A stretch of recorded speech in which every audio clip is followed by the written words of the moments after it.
Cinema নহয়, এয়া বাস্তৱ। একপক্ষীয় প্ৰেমৰ বাবে শেষ হ'ল নেকি এটা পৰিয়াল। বুধবাৰলৈ জ্যেষ্ঠ কন্যাৰ বিবাহ। ঘৰখনত চলি আছিল ৰভাৰ কাম। হঠাৎ ঘটি গ'ল ভয়ংকৰ ঘটনাটো। সমগ্ৰ ৰাজ্য জোকাৰি গৈছে ভয়ংকৰ নৃশংস ঘটনাটোৱে। বিয়ালৈ মাত্ৰ 4 দিন বাকী আছিল। ঘৰখনৰ উবাজুবা লগা পৰিৱেশটোত কোনেও কল্পনা কৰা নাছিল এই বিভৎস দৃশ্য দেখাৰ।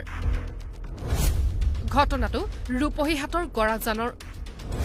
আনদিনাৰ দৰে এজন আত্মীয় গৈছিল বিয়া মাতিবলৈ আৰু উভতি আহি প্ৰত্যক্ষ কৰে পৰিয়ালৰ 3 সদস্যৰ ৰক্তাক্ত দেহ। ওচৰতে পৰি আছে অন্য এজন লোকৰ দেহো। প্ৰথম অৱস্থাত অচিনাকি লোকজনৰ পৰিচয় উদ্ধাৰ হোৱা নাছিল। ঘটনাটোৱে ৰূপ লৈছিল ৰহস্যৰ। আৰক্ষীৰ প্ৰাথমিক তদন্তত পোহৰলৈ আহে যে পিতৃ গুণধৰ চৰকাৰ, মাতৃ সুৰধনী চৰকাৰ, কনিষ্ঠ কন্যা জয়স্মিতা চৰকাৰ আৰু অচিনাকি যুৱকজন নগাঁও চহৰৰ অনুপম সূত্ৰধাৰ। ঘটনাস্থলীত উদ্ধাৰ হৈছে অনুপমৰ মটৰ চাইকেলখন। আৰক্ষীয়ে অনুপমৰ ঘৰৰ সৈতে যোগাযোগ কৰি চিনাক্ত কৰাৰ লগতে পোহৰলৈ আহে যে পৰিয়ালটোৰ জ্যেষ্ঠ কন্যাৰ সৈতে অনুপমৰ আছিল একপক্ষীয় প্ৰেম।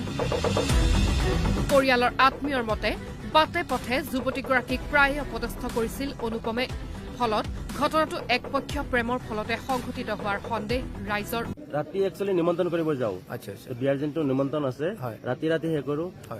আজি ৰাতি যেতিয়া অলপ লেটকে আহিছো 8:20 মান 8:18 তেতিয়া হৈছে ফোন কৰিছো টাইম চাই কলো 8:20 মান এতিয়া। তো 8:20 আহিছো লিষ্ট ল'বলৈ। লিষ্ট লৈ যাম ঘৰত যাম তেতিয়া দেখোন পুৰা 4জন পৰি আছে ব্লাড পুৰা এনেকে পৰি আছে। পাছত মই খুৰাক ফোন কৰিলো, মোৰ ভাইটিক ফোন কৰিলো, সিহঁতে চব মানুহ লৈ আহিছে। তেনেকে বিয়া ঠিক হৈছিলে চাইদৰ কুশল চৰকাৰ বুলি। কুশল চৰকাৰৰ লগত সন্দেহ এতিয়া আমি ইমান ক'ব নোৱাৰো।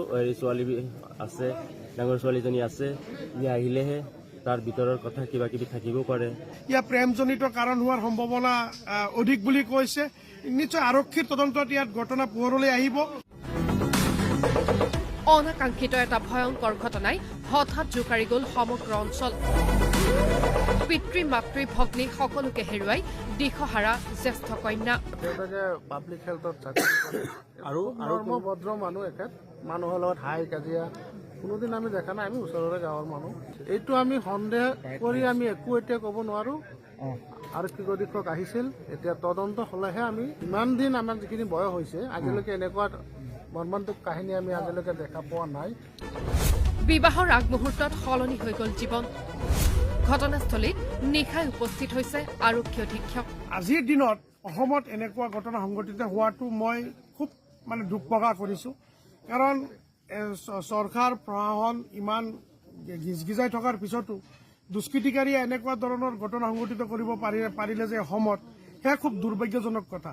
আৰক্ষীয়ে খুব কম সময়ৰ ভিতৰতে দোষীক কৰায়ত্ব কৰিব লাগে, দৃষ্টান্তমূলক শাস্তিৰ ব্যৱস্থা গ্ৰহণ কৰিব লাগে। অসমৰ মুখ্যমন্ত্ৰীয়ে ইয়াৰ ওপৰত নিৰাপত্তাৰ ওপৰত গুৰুত্ব আৰোপ কৰিব লাগে। অসমৰ মুখ্যমন্ত্ৰীৰ হস্তক্ষেপ দাবী কৰিছো। আৰক্ষীৰ সম্পূৰ্ণ তদন্ততহে পোহৰলৈ আহিব কেনেদৰে সংঘটিত হ'ল এই ভয়ংকৰ ঘটনা। কোনে প্ৰাণ ললে পিতৃ মাতৃ কন্যাৰ, কোনে প্ৰাণ ললে অনুপম সূত্ৰধাৰৰ। জুৰিয়াৰ পৰা প্ৰাঞ্জল শইকীয়াৰ সহযোগত নিউজ ডেস্ক, ঈশান নিউজ।